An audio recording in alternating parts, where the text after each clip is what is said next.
A glass lid fell to the floor. It rolled over and hit a tile. The girl lifted the tile and found a box inside. In this old house, she found a boy's treasure box that had been hidden for 40 years. From this moment on, she had a thought in her mind. She must find the owner of the box and return it to its rightful owner. If he is touched, then Lily would continue to do good deeds and help others. She got the boy's name from an old man. She found all the names in the phone book. Lily went door to door, but she never found the right person. Until one day, an old man stopped her. He'd been watching Lily. The old man gave her a name and an address. It turned out that all the people we'd been looking for were wrong. That day, the owner of the box passed by a phone booth. The phone inside rang. He looked around. He decided to answer the phone, but when he picked up the phone, there was no voice inside. That's when he found the box. Lily is watching from a distance. The man opens the box. The memories of his youth are swirling in his mind. The photos of his youth, yellowed playing cards. What struck him most was the bicycle doll. It was like yesterday all over again. The man came to the bar. He ordered a drink. C'est incroyable ce qui vient de m'arriver.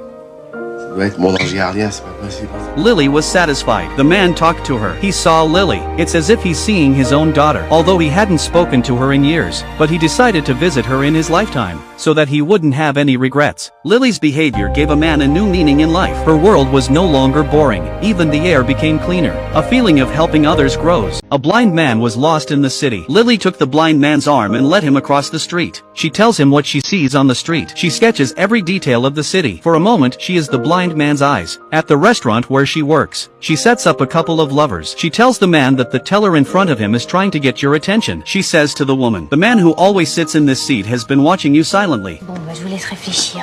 Regardez.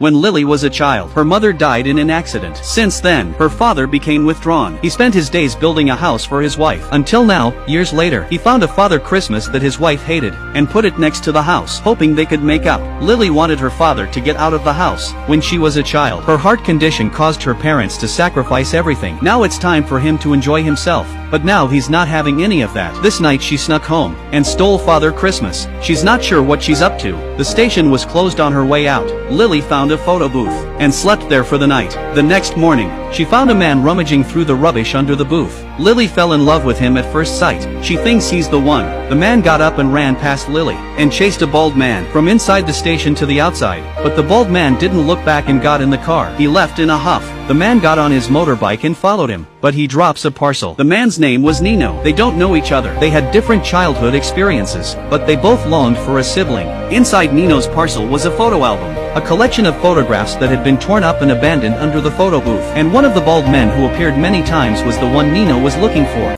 She uses keys to unlock doors in other people's homes. She cuts all the man's shoelaces. Then she reverses the handle on the toilet door. She switches toothpaste for thinner, sprinkled salt like crazy into a wine bottle. And finally, she sets the alarm for 4 a.m. She's done. This is the moment when Lily becomes the Zorro of justice, to punish the wicked, for the people. This room belongs to the owner of the fruit shop downstairs. He's always picking on his employees, because he only has one arm and works slowly. Lily had a key made. That's why the scene just now. It's 4 o'clock in the morning. The alarm clock woke up the fruit shop owner. According to the daily habit, the first thing to do is to go to the bathroom to wash up. The doorknob was pressed down and turned into a twist. He was a bit confused, but he went into the bathroom in a daze. Squeezed some toothpaste to brush his teeth.